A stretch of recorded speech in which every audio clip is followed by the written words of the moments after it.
It was. My mother took it to myself, I just went slowly. Things like I had 1 hour of the last day. Today? Which is when my last day, you know, but- Everyone be on phone.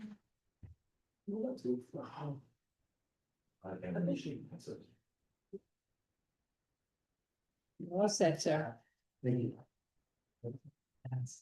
Good evening, everyone. Would like to call the special committee on health, opportunity, prosperity, and education, also known as HOPE. Madam Clerk, would you please call the roll call? Chair Buchara, President. Vice Chairwoman Peterson, Present. Councilor Andelon is absent. Councilor Reyes is absent. Councilor Sanchez, Present.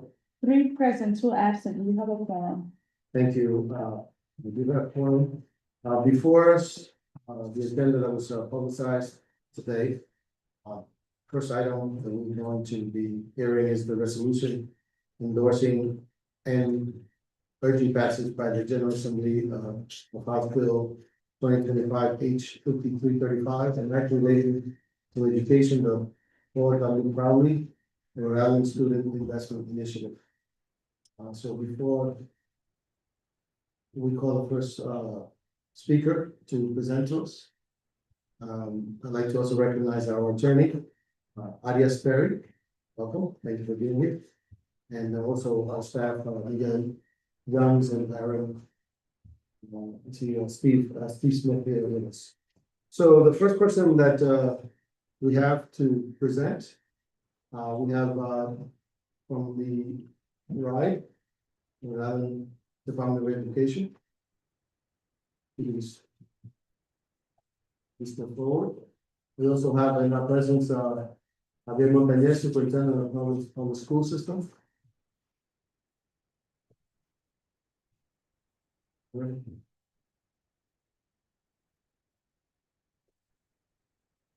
Thank you.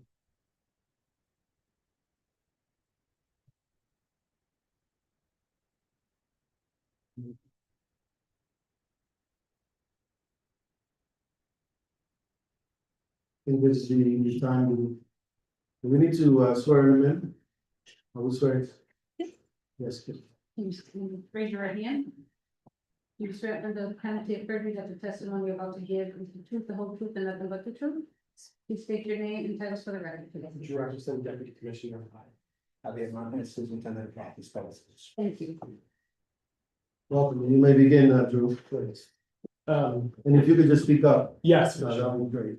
former first grade teacher in Princeton. I have a presentation. I'll try to go through it pretty quickly. I have a copy of it that's in front of you. I'm on slide 2. This one right here, Yeah, correct. so we're going to admit first item as number 1. So, Second. as a motion has been made, and second, all in favor? Aye. The ayes have it. May continue. Great.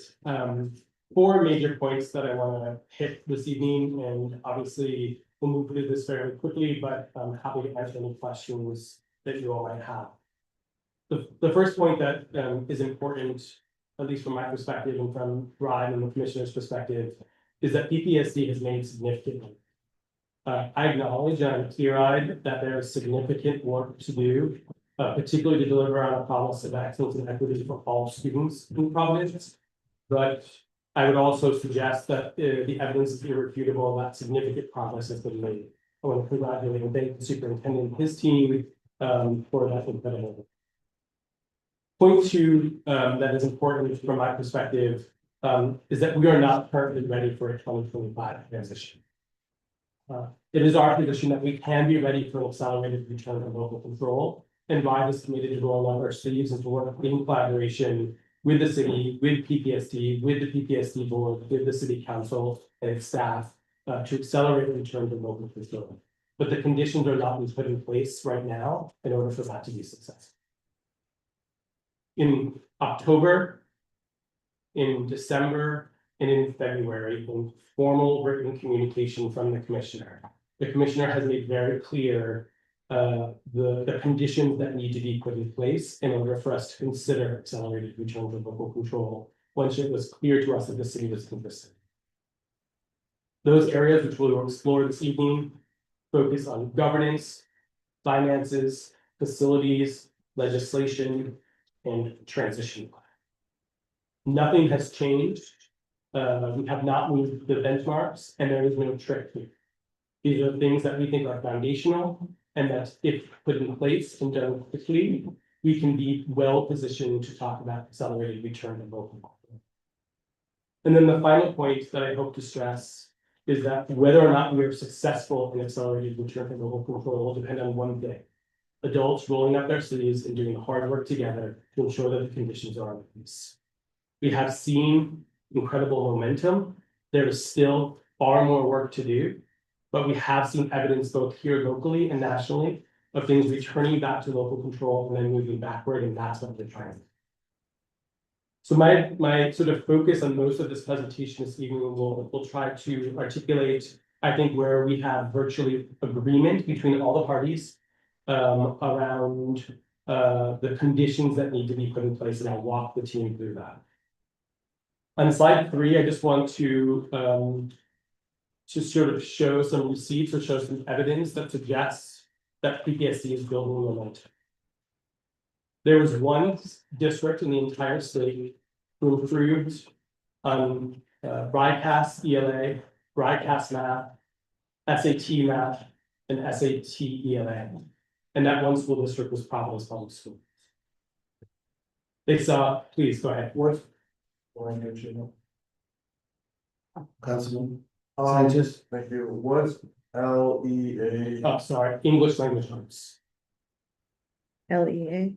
LEA is local education agency, so like essentially the districts. Thank you. Yeah. Just take a moment. I would like to recognize that Council President Rachel Miller is with us, and also committee member Sue Anwar is present. So noted. And we appreciate Second point, as evidence of momentum, that of all the districts in the state, Providence saw the largest decline in chronic absenteeism. I will tell you both on sort of academic data that we are tracking regularly and on attendance data. Providence is again poised to dramatically decrease chronic absenteeism and to improve ELA and math scores based on what we're seeing on the case interims and based on the daily attendance there. There were 9 schools in the entire state that saw a 5% increase on their literacy scores, a 5% increase in math, and a 5% reduction in chronic absenteeism. Of those 9 schools in the state, 5 of them were PPSD schools. Since the start of the intervention, PPSD has reduced the number of seats in our lowest performing schools, our CSI schools. These are schools that are in the bottom 5% of schools in the state by 3,000 seats. For the first time, a Providence Public School, elementary school, won the prestigious National Blue Ribbon. Asa Messer was the only school in the entire state that moved 2 accountability rankings in the accountability system, from 1-star to 3-star. And as a result of a $5 million investment to ensure that our multilingual learners were receiving the services that they were entitled to and deserved, and based on a Department of Justice consent decree that started before the intervention, Providence has now exited that consent decree or agreement and did so at a faster speed than other neighboring school districts in the Northeast. I want to turn our attention now to the conditions that need to be put in place for us to consider an accelerated return to local control. To be very clear, there are no surprises here. This is the same message that I have been delivering in collaboration with my partners at the city, with my partners in PPSD. And in all areas, we have agreement between city council staff, City of Providence leadership, PPSD leadership, RIDE leadership, and PPSD board leadership. With one caveat that we have some additional negotiations to do in facilities, which I'll call out when we get to that slide. The first area that the commissioner has identified as a need to focus on strong governance. It is our position at RIDE that when we return the local school district, PPSD, to local control, that the school district is returning to the local school. They are the governance body that will make decisions into the future of the direction of PPSD.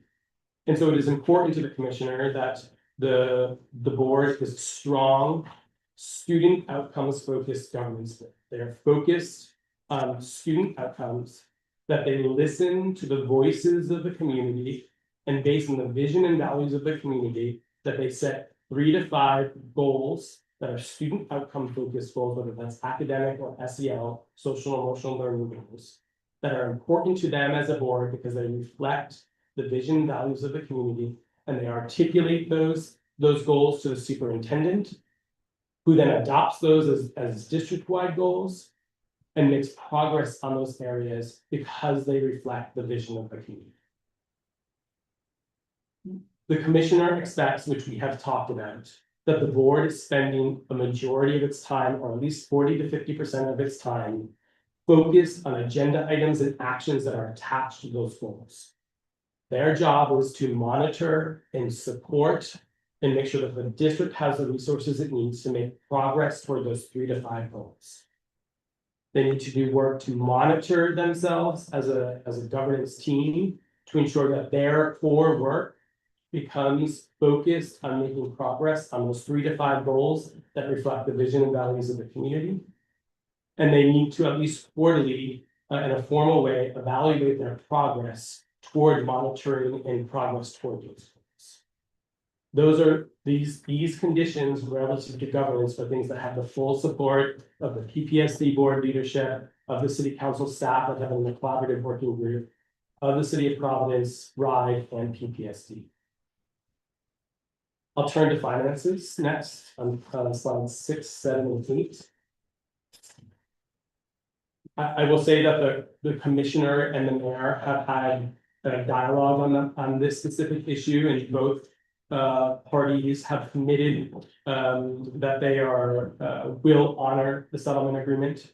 And so in this condition, RIDE is looking for the city to commit in writing that it will honor the financial settlement agreement reached between PPSD and the city. There are 2 elements of this that are of interest to RIDE and probably the PPSD.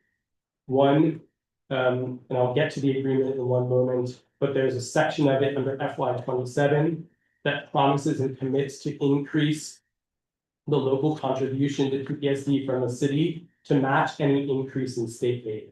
We're asking the city to put in writing that they will honor that commitment, which I believe they will. We're also looking for confirmation that should the city decide to partner with PPSD leadership and PPSD board leadership to pursue some sort of shared service model in their transition plan, which I believe we'll hear about this evening. In some aspects of it talks about shared services, so shared like HR services, potentially some shared operational services. And we're just looking for a commitment that if there are shared services, that won't come at the expense of a reduction of resources to PPSD. The city has committed that they will honor that, but it is something that we're also looking for.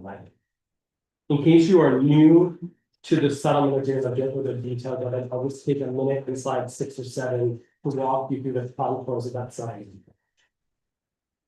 To be very clear, so the settlement agreement came out of legal action taken by the city of Providence against the commissioner, based on her request to withhold state funds to meet what she perceived to be and what the judge agreed was the statutory obligation of the city of Providence. It came out of sort of 2 lawsuits, one connected to the FY24 city contribution, and then also the FY25 contribution. And as part of our negotiations, we talked about the local contribution for FY24, 25, 26, and 27, so that the school district could, for the first time, have multiple years of understanding of the financial situation for the district. On December 8th, the judge ruled in favor of PPSD, confirming that the city had failed to meet its funding obligation to PPSD, and that the commissioner had authority to withhold state funds. The judge's decision confirmed PPSD's calculation for maintenance of effort and scheduled a hearing to discuss and finalize the exact amount of funds owed to the city.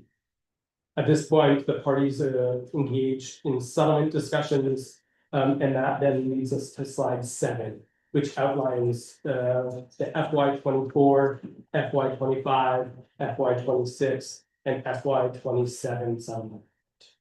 I would say that, like any good settlement agreement, there are probably concerns that both parties have relative to this settlement agreement, but it was reached in good faith. And the positive of this, at least from my perspective, to my earlier point, is that it gives a multi-year sort of confidence for the PPSD team to deeply understand what the financial contribution from the scheme will be to the district. I'll now turn to slide 9 to talk about this condition relative to facilities.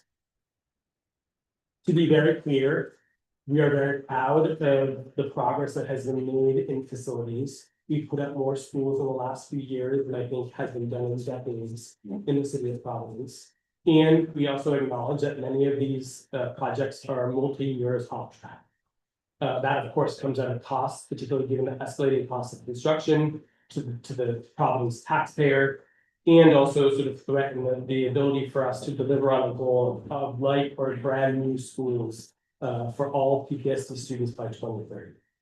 So you'll see here a set of conditions that we hope we can all commit to that will help ensure that we get more of these building projects back on track, or at least moving in the right direction, and also mitigate future delays so that we can maximize the dollars that are allocated toward these projects.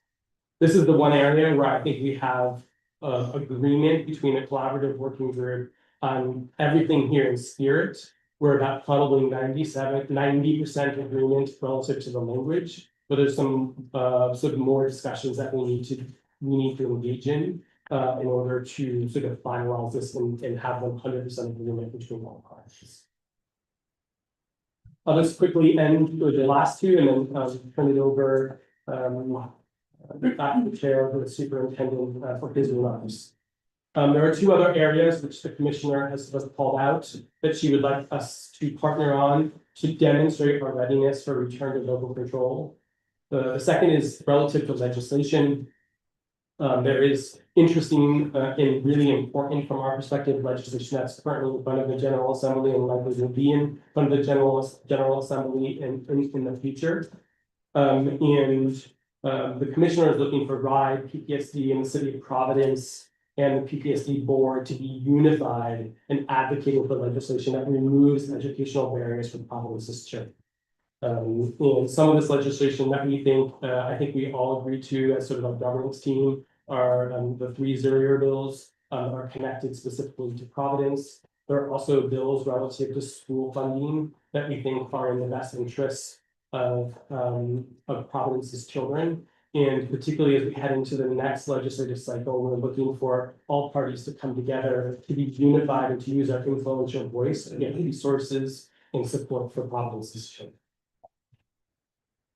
Finally, the transition plan, we respect and acknowledge that the city did publish a transition plan, which I assume you would hear this evening. We appreciate that there are, I think, a real significant and intentional effort from the city to highlight some of the success that PPSD has, while being very clear-eyed that there's significant work to do. We join in sort of celebrating and agreeing with those elements of the transition plan. We also have a significant number of concerns about it, which we have shared very publicly and privately with the city. And what the commissioner is looking for is for there to be joint efforts of all the parties, the city of Providence, PPSD board, RIDE, city council leadership, working together to publish a joint transition plan that has the support of all parties and includes the voices of students, families, Providence Teacher Union, educators and community members can actually design. That's important to the commissioner, and I know important to city leadership, and it's something that we should continue to make. So my final points on this is that there is significant progress in PTSD. We are encouraged by what we see happening in the district. We're also clear-eyed that there's significant work to do. We have far more work to do to deliver on the promise of an excellent and equitable education for all children in the city. We know that, and we're committed to doing the hard work. And we need to work together, city officials, city council officials, drive PTSD and PTSD board leadership. And if we do this in collaboration, we can get the path of accelerated delivery. Happy to either take questions or to roll it to Thank you for that presentation. Before I open it up to question, I'd like to recognize Justin Arroyas, he will join us. So we have full committee. So noted. Thank you. Questions from the committee? Councilwoman Peters. Yes, sorry, I have my question somewhere. Please give me 1 second.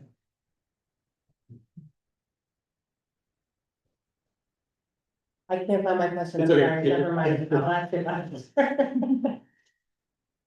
Oh, I remember now, I apologize, can I find it? Yes. And perhaps this isn't the question directed for you, but maybe more so for PTSD. I'm sorry, the school committee people that might be here. Just wanted to know, one of the things that you had mentioned was some of the deliverables being of strong governance for the committee, and I just wanted to kind of follow up. I know the committee just kind of established itself, but I just wanted to see what progress you've made on that. Yeah. It's a great question. I can comment on it at the start, and then school committee member, he uses here too, and I think we should build on it. Thank you. I'll start with sort of positive aspects of this. The commissioner secured philanthropic dollars to provide a coach and professional development to the board. They accepted that opportunity. And so we're being supported by the Council of Great City Schools, which is an organization that does national advocacy, particularly for the largest urban school districts in the country. PPSD has been a member of the council for about 30 years. So they have experienced coaches that are working with them. They are very early in their phases of doing this work. I think they had an orientation toward the student outcome focused governance model in late January and February. And they will be having their next session, I believe, on or around June 7th or June 9th, I forget the next date. That organization is helping them prepare for community listening sessions so that they can go out to the community and in an unbiased way hear from the voices of students, families, educators, community members about what they believe ought to be true around student learning and student opportunities in PTSD to help guide their progress toward adopting 3 to 5 goals. So I'm encouraged. There's a much healthier dialogue from my perspective between the board and PTSD leadership than potentially you've seen in the past. And we need to make significant, faster, accelerated progress to really prepare ourselves for 2026 for behavioral. Thank you. Any further questions? I do like to recognize Melissa Hughes from the Providence Public School Board. If you would like to say something, but you could wait after. Do you want to chime in to that question or just? I'm happy to add to that question. Sure. Let's just swear you in also. Yeah. Actually, why don't we swear everybody in this? That way we'll make sure that we'll go through this. Raise your right hand. You swear on the penalty of perjury that the testimony you're about to give is the truth, the whole truth, and nothing but the truth. You state your names and titles for the record, please. And we were able to accept Sheila Dorn, Page American Chief of Policy and Resiliency. JT Wedgemont, Public Information Officer, PPSD. Melissa Hughes, Providence School Board Member. Thank you. Welcome. Thank you. Elizabeth. Did you hear the question or? I did hear the question, and I think that Mr. Appleson did a great job of sort of giving an overview, and I'll just add a little additional context from the board. We did have our initial orientation with the Council of Great City Schools specifically around student outcomes focused governance model. That was a two full days of training right before we were sworn in as the new hybrid board. Since then, we've spent some time going back and forth. Our board leadership has spoken with our coaches, now that we have this agreement in place. And just recently at our May 21st school board meeting, we approved a community listening script, which lays out how we can gather information from the community as a whole in a very intentional, careful way, so that we're able to ask the same questions of the community as a whole. And then we come back together, synthesize that information, and we would work together with Superintendent Montañez and the board to develop those SMART goals. Choosing, 3 to 5, recommended 3, but might be 5. To really target the areas where we feel that we as a board and the school district together can really help live out that vision and values of our whole Providence community for the kids of Providence schools. I am really excited to get started. I believe we tentatively have a training scheduled to do intensive work around making sure we are good listeners and good keepers of those conversations. And so we anticipate having that training in very, very early June. And then also, I just want to note that both that listening script and some related slides, you can find those. I believe that they're posted publicly with our school board agenda from last week, from May 21st. And I would encourage the public to take a look at those and kind of see where we're going with these items. The kinds of things we would be asking would be looking into the future. How would we be able to describe a graduate of Providence Public Schools? What are the things you'd like students to know or to be able to do and be successful by the end of elementary school, middle school, and/or high school? From that list, what do you believe the top priorities should be? With those priorities you've identified, what do you believe PPSD should avoid or stop doing as it focuses on accomplishing those priorities? And what do you think the top 3 of those should be? And what is one word that describes what the board should start doing to earn the community's trust as it adopts a student outcomes focused approach to governance and works for local control? I want to backtrack for a second, and these are the information again that's available on the school board agenda materials from last week. That question 4, talking about what do you believe PPSD should avoid or stop doing as it focuses on accomplishing those priorities. We talk a lot about developing these goals, which are what do we want, what are we working towards together for our students. This model in the Council of Great City Schools trained us on a really fascinating concept of also creating guardrails around that work. And so that's what that question is getting at specifically. What are the absolutely nots that our community feels are not areas of compromise that we're to take? So I hope that added a little extra context about what the board is doing with that. I know that I speak for board leadership and the board as a whole that we're really excited to get going on this work, particularly because we believe that our strength as appointed and elected members is listening to and helping be a voice for our community. And in order to do that, we have to hear from them as frequently as possible. And so we're excited to enter into some of this intentional work.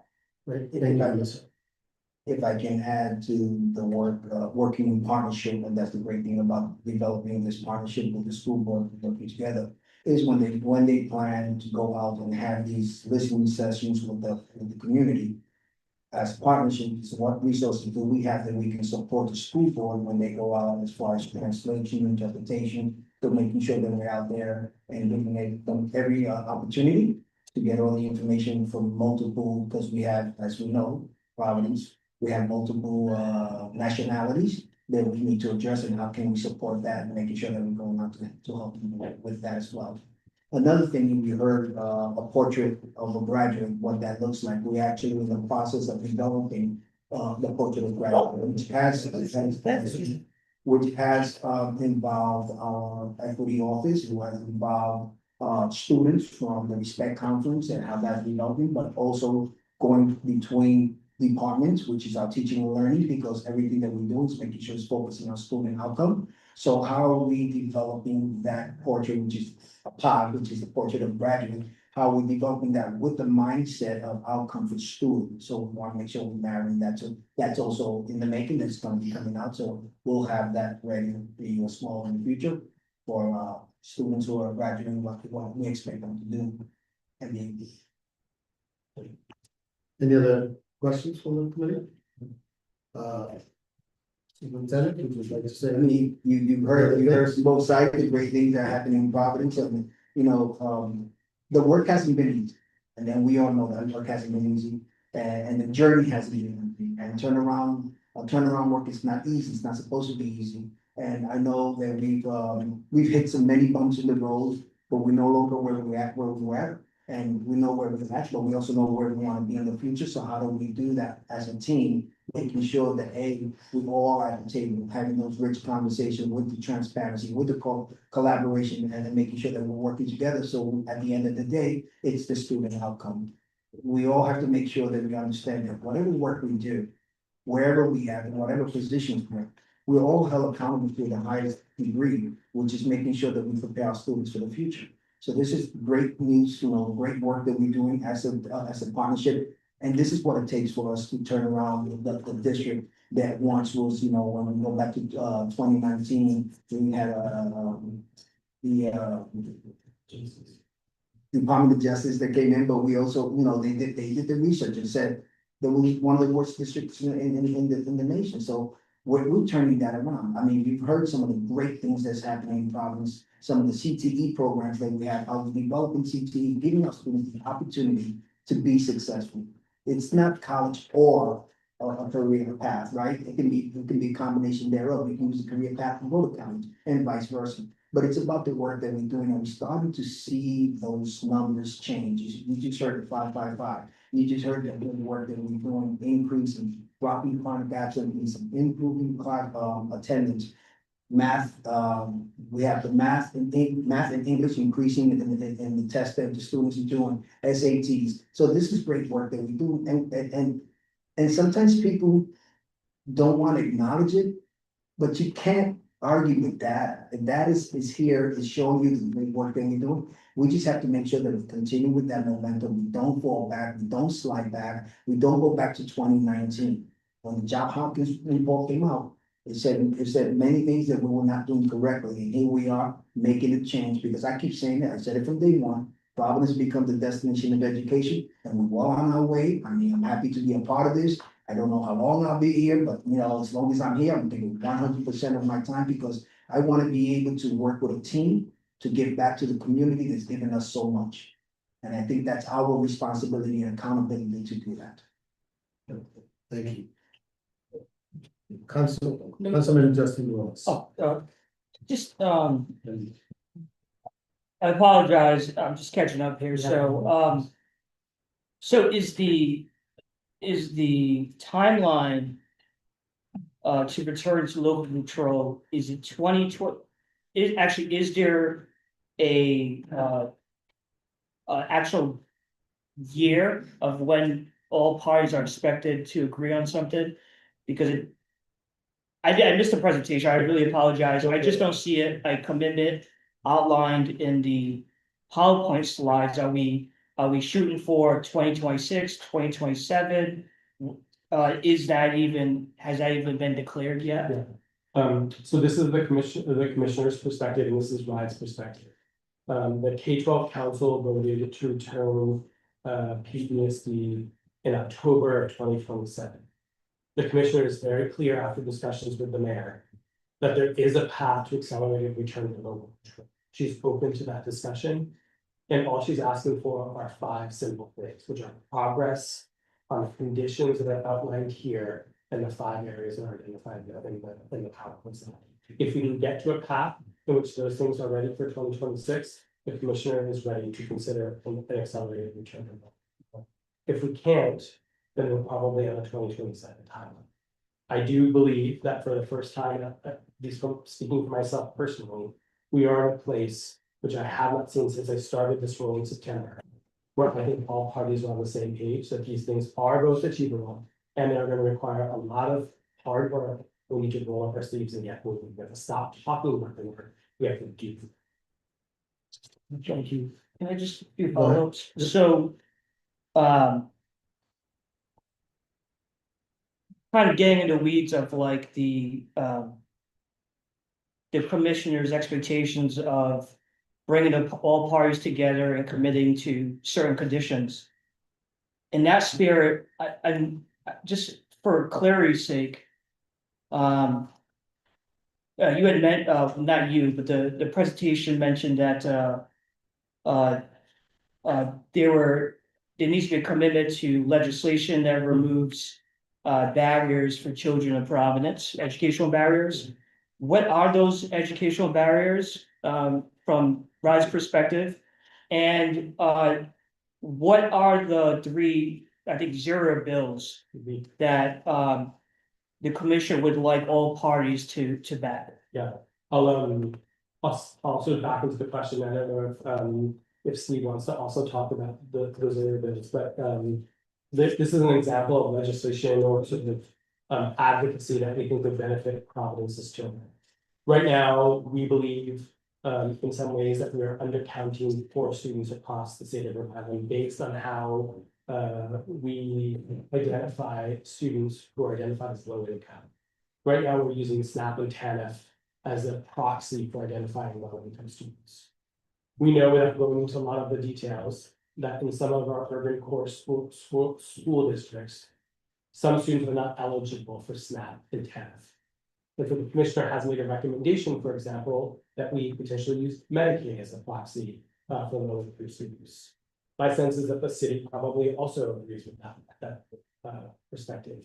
And my point that I'm trying to make here is that we are stronger together, which is we use our influence and our voice to advocate for things that we think best position PPSD into the future.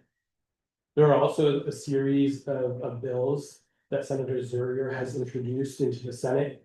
And those sort of emerged out of a Senate commission that he had that I think focused specifically on Providence. And some of those bills, for example, focus on expedited due process for educators that go through a process called PAR, which is peer review, in which members of the union leadership and members of management collaborate to provide support to an educator. If after a period of time that improvement hasn't happened, that educator may be terminated or maybe job action against the educator. Obviously, the hope is that person will improve. After going through that process, the bill asks for expedited due process. Similar to Massachusetts. Similar to Massachusetts. Yeah. There are other bills that allow, for example, customized salary for educators to not have to go on sort of lane and grid to ensure that particularly hard to fill areas that we can incentivize the right educators to be in front of our students. Sorry, could I just, Go ahead. Can I- yeah, go ahead, Superintendent. Because that just rings a bell when we speak about having the right educators in front of our students. So one of the things that Providence was able to do with the support of the funds that we received, with the funds that we were able to receive, was making sure that we invested on the MLO students. And how we invested in our MLO students, we were able to help teachers go back and get MLO certified, and we actually picked up the bill, which is about $8,000 a teacher at about 500 teachers. That's amazing. Just to make sure that, because good teaching is good teaching, so you have a good teacher who's able to teach multiple students or MLO students, that's who we want from our students. If I think you should present for that, I just, my general feeling is, of course, I support, I was on that commission, that produced a report. I agree with the majority of the report. There are certain state, recommended changes to state statute that I don't, personally, support. And so is there wiggle room? It seems like, you have three bodies of government, essentially. You have the city council, you have the mayor's administration, and then you have the school board. And is there wiggle room to maybe support certain provisions, or is it no, from RIDE's perspective, you have to agree with me 100% on all in lockstep, because that seems, in my view, a bit paternalistic. We represent all constituencies, and it feels like, with due respect to RIDE and the commissioner, it feels very top down, and I think that's been one of the critiques of the takeover. I don't even mean it like in that way, but and so I'm concerned that there's always gonna be disagreement in government, in a democracy. And I'm just worried that there's not gonna be, it doesn't feel like there's wiggle room here. To disagree on important educational reforms, and if we disagree on serious reforms, will we not see a return to local control? Yeah, that is not the intent of what this is trying to say. What this is trying to communicate is that in multiple times in the fall, that PPSD board leadership, RIDE and city officials will come together, take a look at the legislative agenda and figure out where are there areas for improvement. So the Medicaid example that I gave you, I'm assuming that probably all parties would agree with that. Yes. And if that's true, rather than being disjointed in our strategy, let's work together, because it's going to get more resources in the hands of our schools and in the hands of our districts. And so that's what the commissioners asking for. Our stance is not like it is a hard and firm, you have to support this specific bill. That's not what we're saying. But we think that there are opportunities for us to collaborate. And frankly, my perspective, which everyone has heard me say this, is that adult issues have gotten in the way of us finding ways that are actually better positioned PTSD, and that's what we're trying to move forward. Thank you. Councilor Hicks? I really appreciate everything that I'm doing.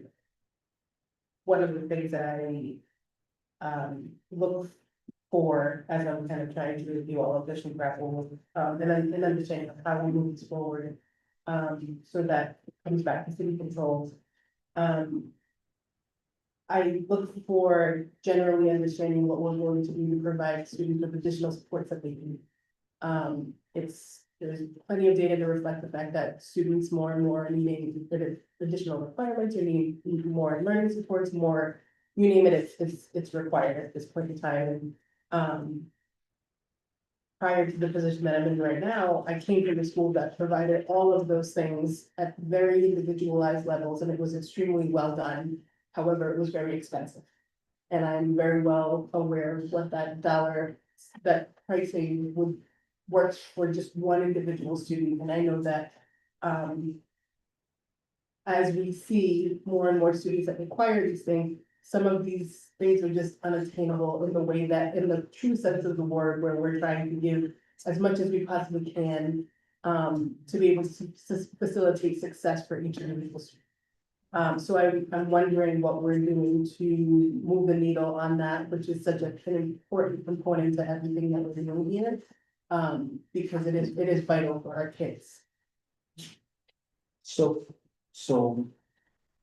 during the pandemic, and we had the person who was able to say, okay, where can we utilize the most funds to have impact on students? So we made sure that we double, maybe even triple the number of social emotional support staff that we have for our students. So that being said, now we no longer have those funds. But however, we in the process of, okay, we have to say, we can afford this many. However, at the point right now, I can't think of the exact number, but we're well above the amount of social support services that we have prior. I can get you the exact number, but that's definitely very concerning to us, and we know that as we get new students or pre-K students coming in, these are the students who during the pandemic did not receive the services that they needed, and now we're starting to see the impact of that when students are coming into pre-K and K. So we have to make sure that we clear eyes around that, and we make sure that we have the supports that we need to support those students as we move forward. And just a quick follow-up question, is there a data point that tells us how many kids require services through either an IUP or IEP or 504 in the city of Providence. I'd love to be able to see a percentage point on just how much, how many students we have that require additional supports, in those capacities. We can prepare a report. I appreciate that. Thank you. Thank you. I just add that the commissioner is committed to expanding smart cleanliness across all schools. You may have heard that one of our key partners in this reduced staff, and so we'll need to figure out a new partner to help us to see the future. But that does not mean they're positioning this as if smart clinics are going to go away. The commissioner is planning to expand them. To your point, I just want to name to your second agenda item for this evening. We are worried about the federal landscape. RIDE currently has 9 active lawsuits against the federal government around resources that they are trying to strip Providence or across the state. We'll actively fight for that, but that's why the sort of funding question is really important to us at RIDE, in part because of this issue at the federal level. We're going to have to figure out how to maximize state dollars into the future. Thank you. Any further questions on the committee? Councilor Lewis. Not to hijack this committee here, Chair. Thank you. So the just actually a random hope is that there is a adding to the pile of legislation that all parties could support. And I say this selfishly, it's a conflict of interest as a school social worker myself. But there have been bills in the General Assembly for about over a decade now that would mandate that each school district support a equitable ratio of, for every 250 students, there would be 1 school social worker. I know there's obviously a cost associated with that, but I would hope that could be something RIDE and PBSD could publicly support. And just so you know, we are in full compliance with this. That ratio Yes. in Providence. Yes, I believe that we had presentations from our deputy superintendent of operations at our budget discussions for. That is amazing. Saying that we are on that. I was just gonna say that, because that is a really exciting, I mean, I wish that we had an even lower ratio, but we are currently in PPSD meeting that 250 students to. I am jealous. That is amazing. Good And for our when kids. to share that, Councilor Peterson's question, we can get all that data in that presentation. The last question, Chair, I promise, is this is my own doing, I'll be honest, in the midst of so many priorities in the city. I have lost track on the timeline for new school construction. It is so confusing to me, I'll be honest. I don't have my finger on the pulse in terms of the dates for new school construction. So if there is a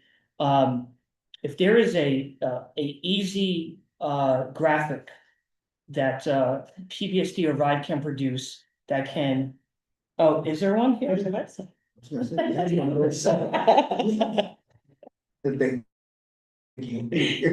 No. Okay, I'll just do my research if we're I will done. acknowledge, I've been here since September, I can't keep it Yeah. simple. Okay, all right, that makes me feel better. Okay, And just to add on to the 250 per one, we also joined, in comparison, working with Hazel Health. Who Hazel also, Health, yeah. so we're working on that as well. so that's awesome. That's amazing.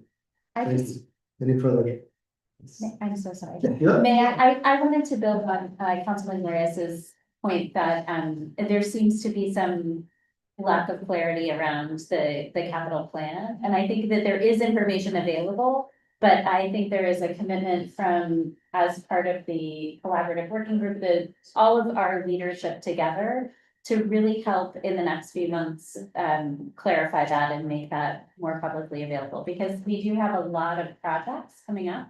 A lot of moving parts, and so keeping our community leaders informed so that we can all celebrate that work together and push on that work together is so important. So that I'm glad you raised that. Thank you. Thank you. That was the last question. My last question, yeah. All right. Thank you very much. If you can stick around, obviously, we may have some other questions. I wanted to also, obviously bring the administration, especially, Emily Crowell, the chief of staff, and also Sheila Dobley, who is the chief policy and sustainability. director, you've been all sworn in, and I know that, you guys have done tremendous work over the years. I mean, yeah, years, seen each other in the communities, but, perhaps you just heard the presentation from Ryan, and, you can speak to that or to your report. And knowing that you do have a report for us, right? You guys say that? You stay, so, and so we'll enter this into evidence, item number 2. So the move the second, any discussion, seeing none, all those in favor? The ayes have it. Accepted. Well, Awesome. I'm actually gonna pass it over to Chief Dorminey, but I just wanted to echo everything that Drew started with, to say that a lot of work has done, we have a lot of work to do, I'm sure you all acknowledge that. I'm very, very excited about the opportunity to come and talk to you about one of my favorite topics. So this is Sheila's presentation, she briefly stated to the school board, so I'm gonna let her drive. But any questions, feel free to stop us while we're going, and then we'll take whatever questions at the end. thank you. Yeah. Thank you, Chairman. So the presentation we have before you is a summary of Providence's plan for our schools, that was just released last month. For context, this report was conceived as the mayor was coming into office and knowing that the takeover plan was intended to be 5 years, and sooner or later, the district was coming back, and so the administration had significant work to do in order to prepare for that.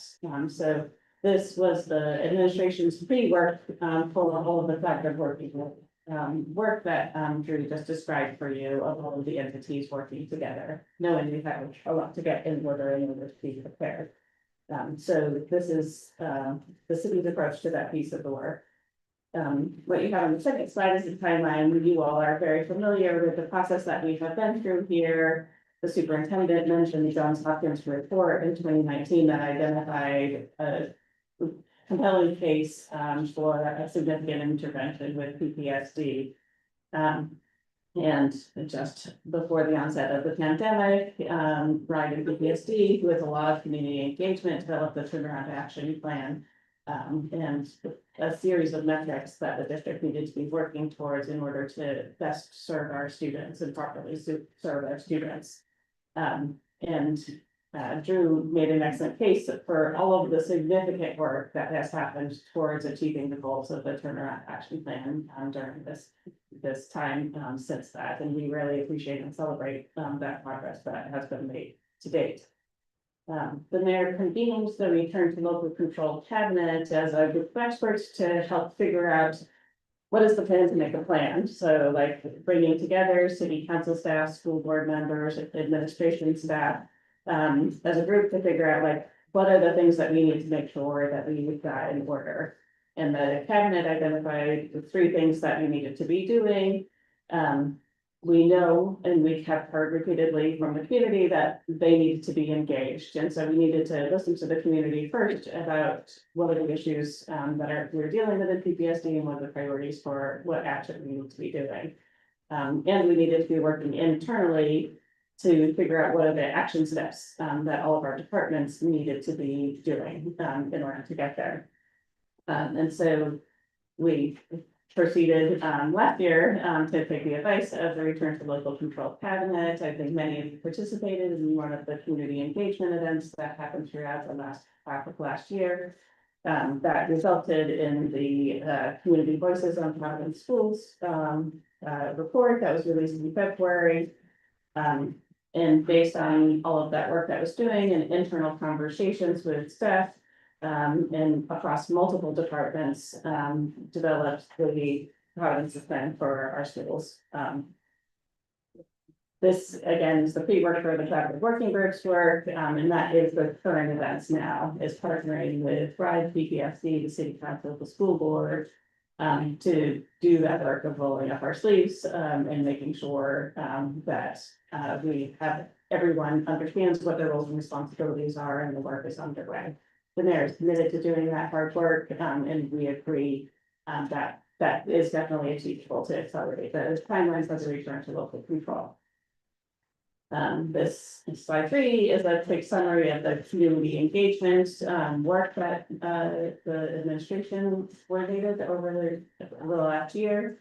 Throughout a variety of strategies, we engaged with 1,200 people. Those were in large forums at high schools, that we pulled together. They were in small community conversations. We gave grants to smaller organizations to be able to host focused conversations, especially for youth-based conversations.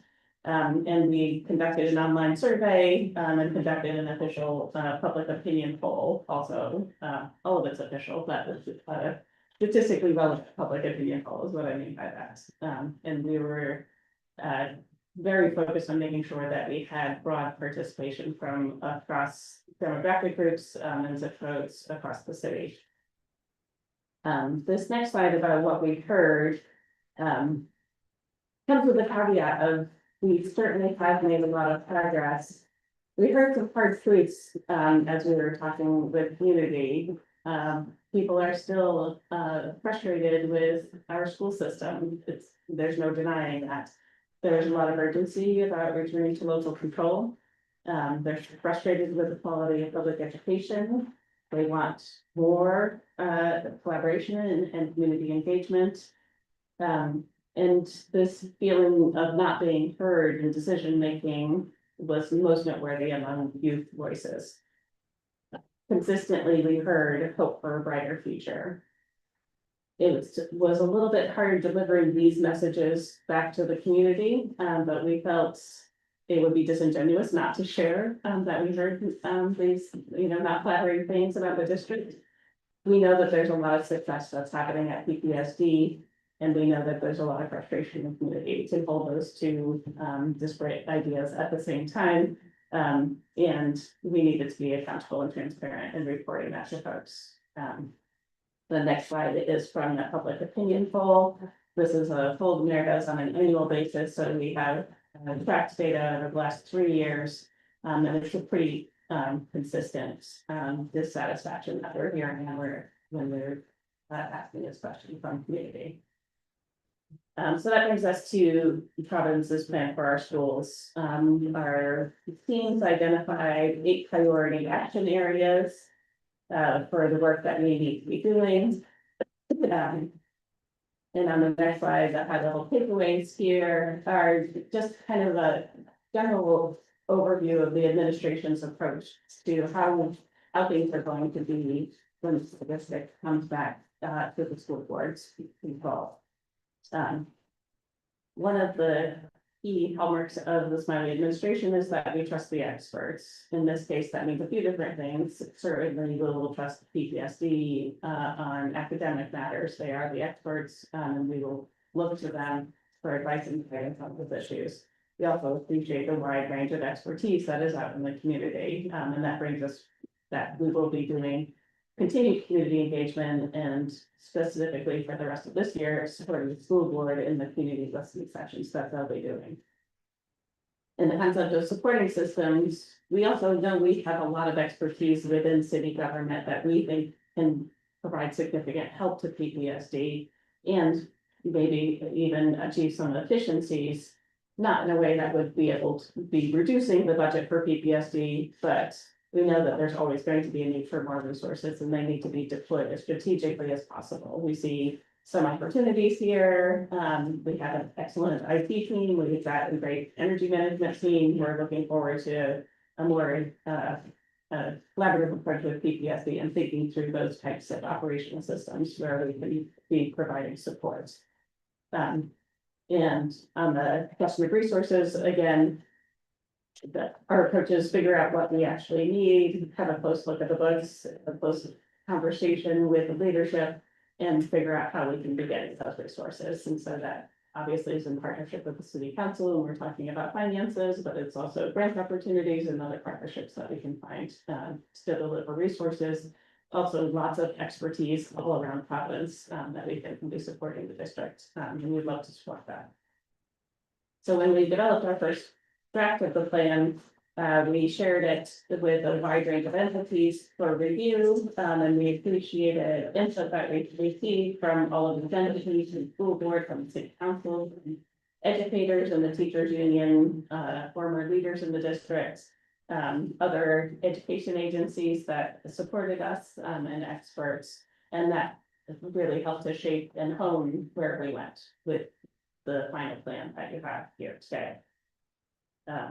One of the key things that we think has prepared us for the return to local control, is that we have, at long last solved, for what had been a long-standing litigation between, the city and state, about funding for the district. We appreciate the partnership with the city council and achieving that settlement and making the commitment, to significantly increasing the amount of funding, for the school district. We are, of course, still seeking support, from the General Assembly, to be able to move forward with our budget for this year as planned. We your partnership, in advocating for that legislation also. But this is something that the city is committed to. In the report, the mayor is clear, that he does support, the implementation of the settlement with RIDE. We don't think that's in question, and we're happy to meet all of the criteria the commissioner has laid out related to articulating that commitment with all of the nuance that is required. On this next series of slides, I've just picked out a key action item or two under each of those 8 categories. There's lots more detail in the report. We've talked a little bit about community engagement. We just held the most recent mayor's community conversation on education on May 17th. But again, with the school board moving to their listening sessions, we're looking to share with them whatever resources that they need in order to pull those off logistically, and support that effort. For supporting learning, one of the ideas, I think I didn't mention this, the other piece that the cabinet had laid out as a primary goal for the city was how can we be helping to achieve the goals of this turnaround action plan right now? The city has identified key resources that we have in programs that can really hone in on those goals.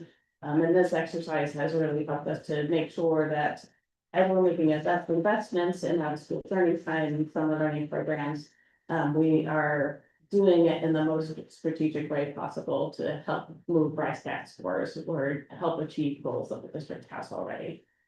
And those are all available on the city's website related to the return to local control. In the category of governance, we are fully supporting the school board in their student outcomes focused approach, and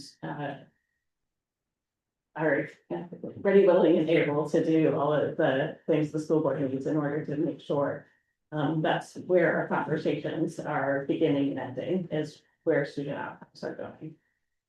We just discussed funding and finances, and legislation. We certainly want to support legislation that helps talent. This is what Drew was just talking about. The city council already led charter changes to make procurement not quite as cumbersome as it had been before the state takeover began, by changing the procurement threshold to be higher than it had been, which had been identified by Johns Hopkins as one of the key obstacles. And we are partnering with city council and with staff and thinking through ways that we can be accelerating the border contract and supplies process to make sure that we are moving things forward in a timely fashion. Data management, it was an area of expertise that are willing to provide support to the school district, and what is whatever expertise they're needing or resources they are needing. And we just had a conversation here about facilities, and the city, the administration, and PPSD will be making a presentation on the facilities plan for the next school board meeting at the end of June. So we'll be sure to share that presentation with you in a kind of fashion as well. And because I'm a former sustainability director, I'm also very excited about a uniform energy management approach across all of the city properties.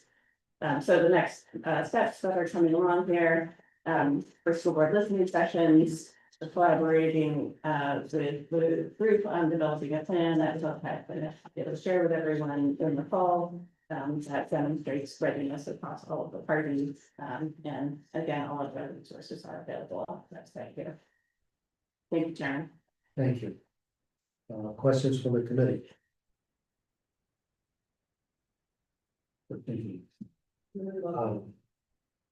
I just have a couple of comments. One is that throughout this time, the administration, you guys have been really engaging the community, and I don't take that lightly, coming from the community and for many years seeing at times the lack of, and I think we all also participated in some ways or another. When I say us as council, as I hear the checklist of the 5 things that Drew just got out of it. This is also, you know, sort of one of those things that check off because we've been doing the work. I think that overall, we have to think about how we, administration and the city council, PPSD, and also their administration come to the table like this. Not just only our staff, but individuals that, especially in the council, that are really invested and want to make sure that they're part of these discussions. I think that's very good, at least for me. I don't know about the others, but as chair of this committee and how we came up with this acronym, one component is education, and we're gonna stay steadfast on this issue. Because it is one of those issues that when we went door knocking in our own districts, this was on top of the list. I heard it from my colleagues, which many of them I didn't know before serving, and it will continue, even if I don't serve in the next term or whenever. I think it's important because as I used to, how I got involved in politics was going to the school board and saying that I had, 25, 50 family members that had kids in the system. Now, 20 some years later or 30 years later, that has, 10 times that. And so there's a duty and responsibility that we have for our residents, for our family members, but also for the population here in Rhode Island. So I look forward to having these discussions. And if you all have any other further questions, I want to see Drew, if you don't mind, I also have a question. Anybody have any question for Drew? I think we just to be clear, and as Councilman Royas wanted to be clear, and as people are tuning in, watching us on YouTube or whatever, is that out of this committee, and today having all the parties that are doing the work that's on the ground, is that we as a city, we're not getting the schools back this year. Correct, Drew? Ryan's position is that we are not ready for a return to local control for 2025. Correct. Councilman Sanchez. Is the mayor's position to still call for local control for next year? The mayor's prepared to take back the schools, whatever RIDE determines that we are able to per their order. We are in full support of an accelerated return to local control as early as 2025. And we're willing to have a conversation with, I know that we're here specifically to talk about legislation and we've gotten a little bit sideways, but we're willing to talk with the sponsors of that legislation to amend it to 2026 if folks feel like it was something that had to be legislated. But I'm ready, willing, and able whenever we as a collective think that we're ready to go. Any other question, comment? I just make one comment on this and not to get us off track, but I started in this role in September, and in the fall, most of our time was spent in court arguing back and forth about local contribution. I had hoped that after the sort of settlement agreement and the decision of the judge that we might be able to sort of move forward. Then there was the 2025 legislation. My only sort of ask of sort of the stakeholders between, city council staff, city staff, RIDE, PPSD board, is the conditions are very simple. Like we can do these things and we can do them fast. I just don't want us to continue to fight and argue in ways that are like not moving us forward to better be prepared for a return to normal. And so I just, to the extent that we can start to do the work and try to prevent sort of arguments that are getting us off those sort of goals. I just think the future of PPSD is gonna be better served if we can do that. Any other questions, comments? Oh, Councilman Rose.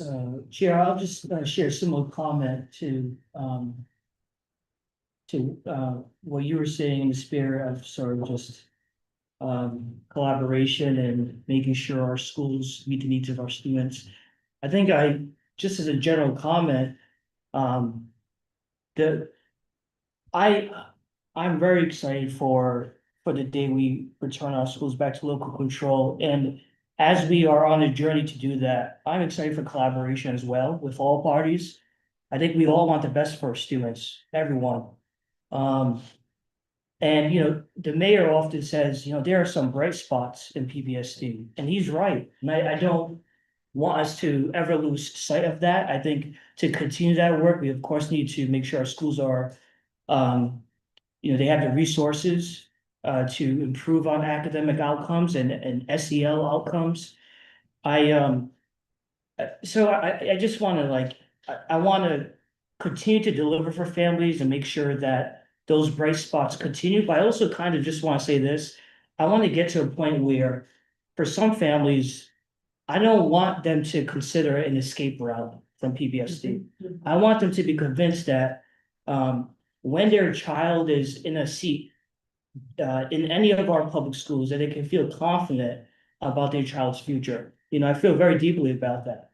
And I think I'm hopeful whatever comes from the next few months that we can get to a point where it's I know we're all passionate about this, but where it doesn't always become sort of a public fight in the media and how that gets messaged to parents, So I just hope that we are on better grounds, and I think we are, so that's what us. Thank you.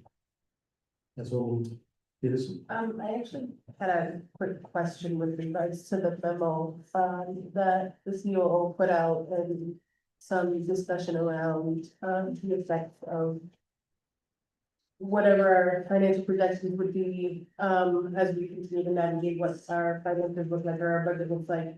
And one of the comments that was made or that was, spelled out was, a delay on the future build out of whatever's kind of on the books right now to do. I just wanted a little bit of, understanding of what that implication was like. Yeah. Sorry. Yeah. I was like, I don't know what you want. That what? And I was like, no, I don't know. Sorry, the board 14 is very heavily invested in ensuring that Kennedy School is rebuilt, and that was certainly something of an alarm bell that sounded off in our local community, so I just wanted to make sure that we talked a little bit about that just while we're all here. Yeah, sure. And it's just for the group, Chief Hopkins had sent out a memo earlier this week. It's preparing city departments on what would happen if the levy bill did not pass in the Senate right now, where it is. So that would be an additional $15 million in the savings that we would have to find. And so that included about 100 positions, it included 75% reduction of all of our direct grants, and it included delays on some of our capital projects, which would include that service on schools. And so it would be a delay in the borrowing for those, which would ultimately delay the projects. I know that is Chief Hopkins right now, Brian Mutter, she's knee deep in it, I'm sure her will say, she's like becoming intimately aware of those projects. So I don't want to speak on her behalf, but it would be a delay in construction of capital projects to save money on debt service. Understood. Thank you very much for that clarification. Like I said, it's certainly a point of particular interest in my neighborhood. And I wanted to make sure that we had the opportunity to just have the direct ask. Sure. I think I'm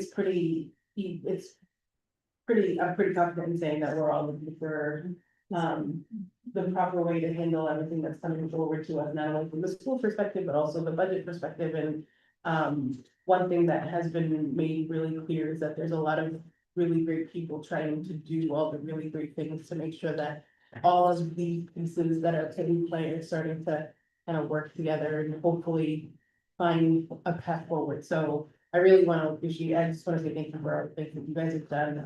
I know that this has been a long time coming, and I really value the input that you provided and all the opportunities that you've given to create engagement for our neighbors. It's been very it's been very enlightening to hear neighbors say, no, I actually did participate. I took the survey, I did that, and it was very helpful to see that people are actually utilizing the tools that we're putting out forward for them. So just thank you.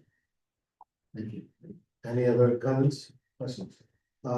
Likewise, not to shortchange the comments that have been made, the efforts have been commendable, and I think we're going in the right direction. This collaboration is gonna work this here at our chambers, in the schools, and even the legislature by respecting one another at the level of RIDE, at the level of PPSD, the administration, even legislatively, as we're going through this levy discussion. Governing is hard, right?